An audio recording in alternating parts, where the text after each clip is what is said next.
episode kali ini kita sedikit berbeda. Kita bakal membahas suatu negara yang sangat menarik. Bisa ditebak teman-teman?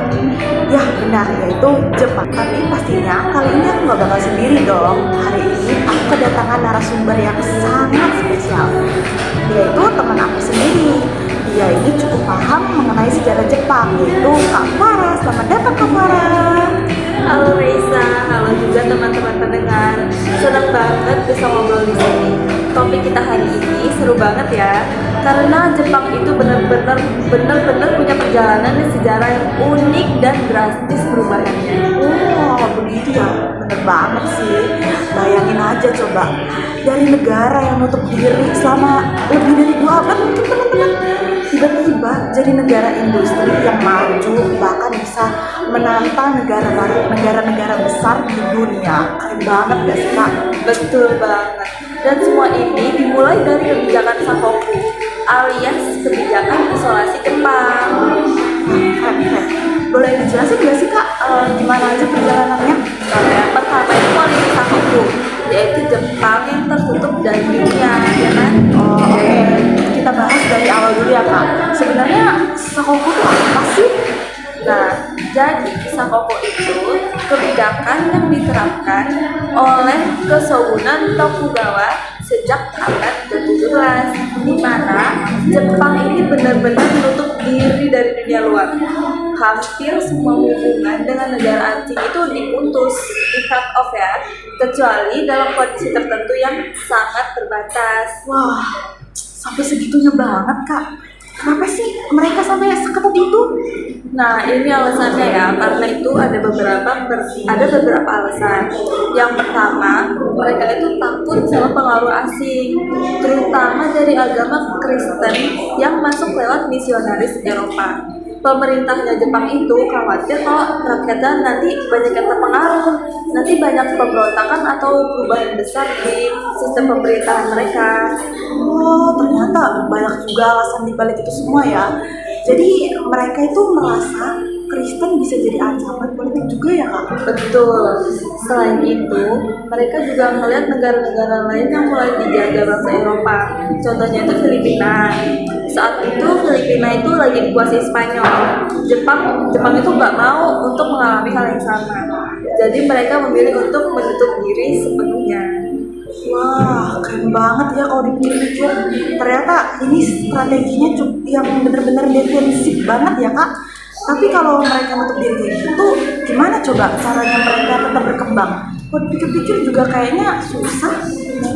Meskipun terisolasi, Jepang ini tetap berkembang di banyak aspek. Contohnya itu pertanian, kebudayaan, sistem pemerintahan mereka sendiri. Jadi, walaupun mereka nggak berdagang atau berinteraksi dengan dunia luar, di dalam negeri mereka itu tetap cukup stabil. Oh, keren banget ya berarti Jepang ini. Tapi Kak, aku kepikiran deh, akhirnya tuh Sakoku ini berakhir juga kan atau gimana? Ya, kebijakan ini tuh akhirnya runtuh di tahun 1853. Karena pas Commodore Matthew Perry dari Amerika Serikat datang dengan kapal perang dan memaksa Jepang untuk membuka diri. Akhirnya, Jepang itu menandatangani perjanjian Kanagawa pada tahun 1854 dan sejak itu Jepang mulai membuka diri ke dunia luar. Wah, kalian denger kan teman-teman, keren banget. Jadi bisa dibilang Jepang itu gak punya pilihan lain ya Kak? Betul, mereka sadar kalau mereka itu tetap menutup diri, mereka bakal tertinggal jauh dari negara-negara lain yang sudah maju secara teknologi dan militer. Bener banget Kak, kayak gak mungkin banget untuk diri selama itu kan, pasti ada akhirnya juga dong teman-teman. Nah, abis ini ada lagi nggak Kak yang mau disampaikan? Selanjutnya itu yang kedua ada restorasi Meiji, yaitu perubahan besar dalam sejarah Jepang. Oh, setelah Jepang membuka diri ini jadi awal dari perubahan besar yang kita kenal dari restorasi Meiji itu Kak. Iya, dari restorasi Meiji ini dimulai pada tahun 1868 ketika Kaisar Meiji mengambil alih pemerintahan dan menghapus sistem shogun. Ini titik balik Jepang dari negara feodal ke negara modern. Oh, keren banget. Terus cepet banget ya perubahannya Kak. secepat itu sih guys. Iya, mereka itu mulai meniru sistem-sistem politik dan ekonomi negara-negara barat. Samurai kehilangan status istimewanya, pendidikan wajib diberlakukan, dan Jepang mulai membangun industri serta militer modern. Oh, banyak juga ya. Pikir-pikir kasihan juga ya para samurai itu tiba-tiba kehilangan statusnya, coba teman-teman. Iya, banyak dari mereka akhirnya jadi pejabat atau pedagang. Tapi kalau Jepang nggak melakukan ini, mereka nggak akan bisa bersaing di tingkat global. Oh, gitu. Jadi tuh ini kayak awal mula Jepang jadi negara yang kuat gitu ya kak? Betul, dari sini Jepang itu mulai mikir kan, oke, kalau kita mau jadi kekuatan dunia, kita harus mulai ekspansi. Gitu. Bener juga, bener. Aduh, aku sampai terkagum-kagum loh kak denger ceritanya loh dari Kak Farah. Keren banget, luas ternyata pengetahuan Kak Farah ini mengenai Jepang ya teman-teman. Selanjutnya ada lagi nggak kak? Ada terakhir ya, yaitu yang Jepang menjadi negara imperialisme hingga perjanjian Sarijati. Nah, dari sini tuh Jepang mulai agresif kali ya kak. Gimana sih ceritanya mereka berubah dari defensif yang ekspansionis kalau nggak salah seingat saya, itu gimana sih kak? Nah, setelah modernisasi Meiji, Jepang ini mulai mencari wilayah baru untuk dieksploitasi sumber dayanya. Mereka pertama berperang dengan Cina dalam perang Sino-Jepang, yaitu dalam 1894 dan 1895. Terus mereka menang Jepangnya. Wah, keren banget sama Cina guys. Terus karena mereka melawan Rusia juga nggak kak? Iya, di perang Rusia-Jepang tahun 1904 sampai 1905, Jepang ini menang lagi. Dunia sampai kaget karena untuk pertama kalinya negara Asia itu bisa ngalahin negara Eropa dalam perang modern. Baru pertama kali ya kak? Wah, mereka makin percaya diri dong kalau kayak gitu. Iya dong, Jepang ini mulai memperluas wilayahnya ke Korea.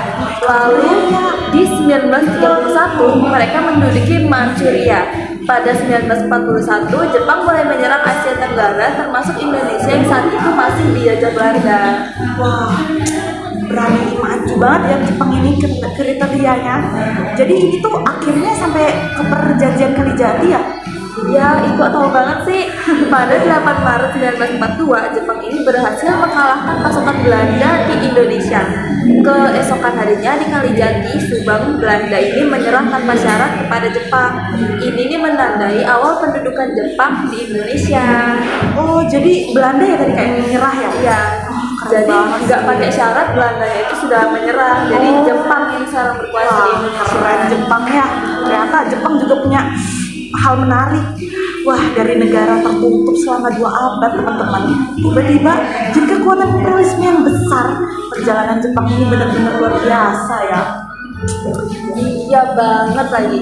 Ini tuh kasih tahu kita betapa cepatnya sebuah negara bisa berubah kalau punya strategi yang tepat. Oh, jadi kuncinya itu di strateginya ya teman-teman. Oke Kak Farah, terima kasih banyak ya atas penjelasannya. Aku bener-bener kayak, wah baru tahu nih ternyata perjalanan Jepang tuh keren banget. Sama-sama Risa, senang bisa berbagi cerita sejarah Jepang di sini. Oke teman-teman, jadi itu tadi pembahasan tentang perjalanan Jepang dari Sakoku hingga menjadi negara yang imperialisme. Sampai jumpa di episode berikutnya ya teman-teman. Jangan bosan-bosan untuk nontonin podcast Lensa Sejarah. Dah.